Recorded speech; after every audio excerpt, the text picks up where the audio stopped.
Hello mga kabatang Quiapo, ito na po ang recap ng September 1. Kayo, Nazareno de Magba ay napatunayan nagkasala sa paglabag sa Republic Act 10591 at Republic Act 9615. Kayo ay sinisintensyahan ng namabilanggo, hindi bababa ng 20 at habang buhay. Sa bahay naman ni Manila Marites, nagtanong si Camille, David, sino si Mokang? Sumagot si David, si Mokang parang si Tanggol lang yan. Laging gulo ang dala. Yan, magkaibigan sila. Paano? Parehas sila ng kulay. Sumagot si Camille, grabe ka naman makapagsalita sa tao. Sumagot si David, totoo naman. Sa panahon ngayon, namimili na dapat tayo ng kakaibiganin. Kaya dyan kay Mokang, wala tayong mapapala dyan kundi gulo. Samantalang sa City Jail naman, tinawagan ni Olga si Balatukan. Hello, Balatukan. Sino to? Si Olga. Olga Montenegro. Sumagot si Balatukan, ma'am Olga, napatawag kayo. Sumagot si Olga, Balatukan, may hingin sana akong pabor sa'yo. Sumagot si Balatukan, kung ano po ang maitutulong ko. May bagong grupong papasok dyan. Meron isa doon, malaki ang tatraso sa akin. Sagot si Balatukan. Sino po yun, ma'am? Si Jesus Nazareno de Magiba, alias Tanggol. So anong gusto nyo pong gawin ko? Sumagot si Olga. Handa akong magbayad ng 3 milyon para mapahirapan ang grupong ito, lalong-lalo na si Tanggol. Ay, Ma'am Olga, ipapaalam ko muna kay Ma'am Espinas, kay Chief Espinas, kung papayag siya. Alam nyo kasi ma'am, pinapairal namin dito sa kulungan ang katahimikan at kaayusan.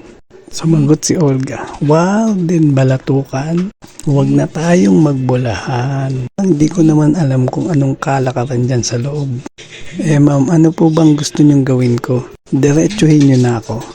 Sumagot si Olga, magbabayad ako ng malaking halaga para sa ulo ni Tanggol.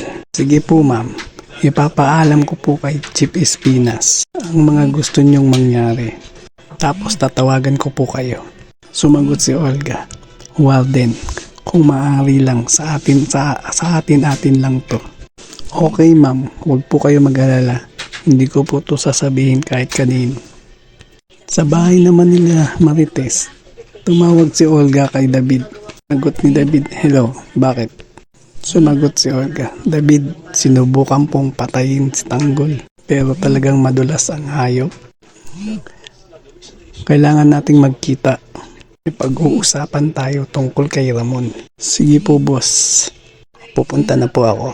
Sa mansyon naman nila Agustus or ni Pacheco, ay tinawagan niya ang mga polis, ilabas na yan at ilipat na yan sa selda. Posinto naman, binaba na sila Primo. Pagbaba nila ay nakasalubong nila si Di Magiba. At sinabi ni Di Magiba kay Sir Suarez na, Sir, anong nangyari sa mga ito? Bakit bugbog sarado sila? Sagot si Colonel Suarez, bakit? At sinabi ni Di Magiba na, sobra-sobra naman yata ang ginawa niyo, Sir. Kailangan nating daling sa ospital yung mga yan. At sumagot si Colonel Suarez, alam mo Di Magiba, hindi ko gusto ang tono ng pananalita mo. Baka nakakalimutan mo, bahay ni General Pacheco ang nilooban nila. Ngayon, sa tingin mo, mga tao pa ba tong mga hayop na to? At sumagot si Di Magiba, kahit na sir, mali pa rin yun.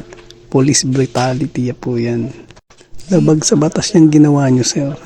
At sumagot si Kobe, Di Magiba, stand down. Kaya nga Di Magiba, ayun sinasabi mong makatao. Huwag mo nga kaming pangaralan. Binaril mo nga yung sarili mong anak eh. Sumagot si Colonel Suarez, tama na nga yan. Sige, pasok na sa selda yan. Di Magiba, sumunod ka nga sa opisina ko. Mag-usap tayo.